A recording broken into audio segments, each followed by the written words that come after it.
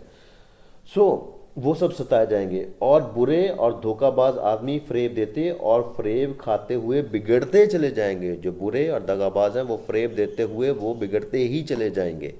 اس کے بعد اگلی آیت دیکھتے ہیں، گلتیوں کے نام پولس رسول کا خط اور دوسرا باب اور اس کی 14ویں آیت، وہاں پہ کیا لکھا ہوا ہے ہم اس کو بھی دیکھ لیتے ہیں۔ گلتیوں دوسرا باب اور اس کی 14ویں آیت، یہاں پہ یوں لکھا ہے،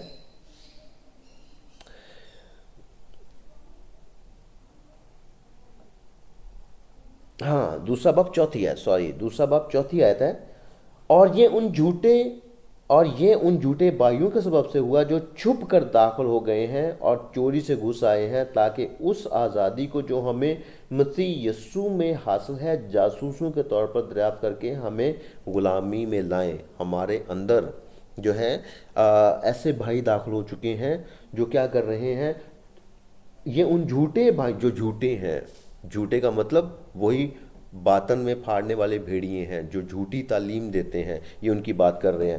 یہ تو ہم نے پولس کی باتیں اور یسوع مسیح کی باتیں کریں۔ ابھی پطرس رسول کیا کہتا ہے اس کے بارے میں، دوسرا پطرس تیسرا باب دیکھتے ہیں۔ پطرس کا دوسرا عام خط تیسرا باب اور اس کی آیت نمبر 17۔ بس ہے عزیزو، چونکہ تم پہلے سے آگاہ ہو اس لیے ہوشیار رہو۔ پطرس بھی سجیشن دے رہا ہے کہ تم پہلے سے ہی آگاہ ہو اس لیے ہوشیار رہو۔ کس چیز سے ہوشیار رہو؟ تاکہ بے دینوں کی گمراہی کی طرف کھینچ کر اپنی مضبوطی کو چھوڑ نہ دو۔ پطرس کو بھی پتا تھا کہ یہاں پہ جھوٹے رسول، یہ اپنے وقت کے حساب سے یہ باتیں لکھی ہوئی ہیں، میں آپ کو ساتھ میں اوورآل باتیں بھی بتا رہا ہوں کہ کس طرح سے نمرود سے لے کر اب تک آج کے دور میں بھی یہ چیزیں جو ہیں ٹیکنیکل طریقے سے مذہب کے ذریعے سے انسرٹ کی ہوئی ہیں۔ تو پطرس بھی یہ کہہ رہا ہے کہ تم ہوشیار رہو تاکہ بے دینوں کی گمراہی کی طرف کھینچ کر اپنی مضبوطی کو چھوڑ نہ دو۔ اس کے بعد اگلی آیت دیکھیں گے ذرا، دوسرا کرنتیوں 11واں باب اور اس کی 12 سے 15 آیت تک پڑھیں گے۔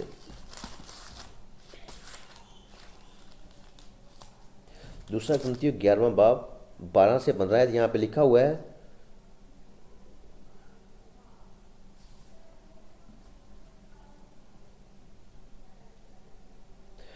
لیکن جو کرتا ہوں وہی کرتا رہوں گا تاکہ موقع ڈھونڈنے والوں کو موقع نہ دوں، بلکہ جس بات پر وہ فخر کرتے ہیں اس میں بھی ہم ہی جیسے نکلیں۔ امپورٹنٹ آیت میں پڑھنے لگا ہوں، کیونکہ ایسے لوگ جھوٹے رسول اور دغا بازی سے کام کرنے والے ہیں اور اپنے آپ کو مسیح کے رسولوں کے ہم شکل بنا لیتے ہیں۔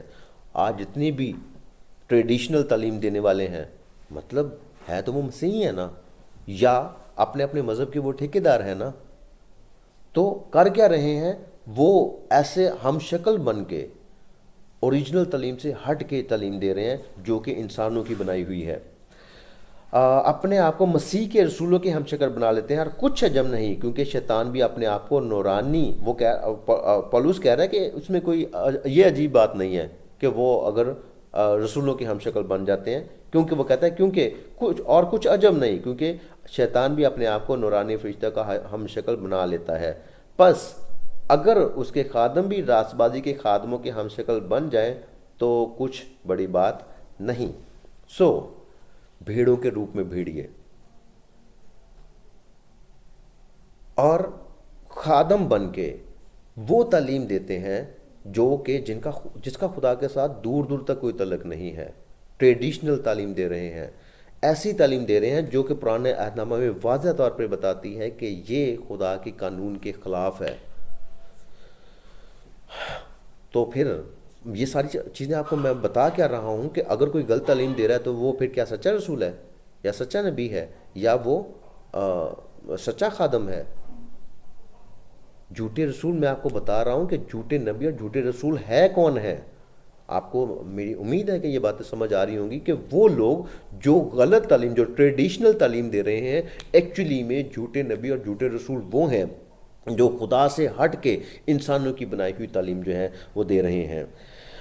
دوسرا کرنتیوں 11واں باب اور اس کی 12ویں آیت، یہاں پہ نا وہاں کے ان کے درمیان میں فزیکلی پولوس کے زمانہ میں ایسا ہو رہا تھا، تو فزیکلی وہ بھی عبرانی تھے اور وہ بھی یہی تعلیم، وہ بھی تعلیم دے رہے تھے، لیکن وہ ٹریڈیشنل تعلیم تھی، وہ خدا سے ہٹ کے تھی۔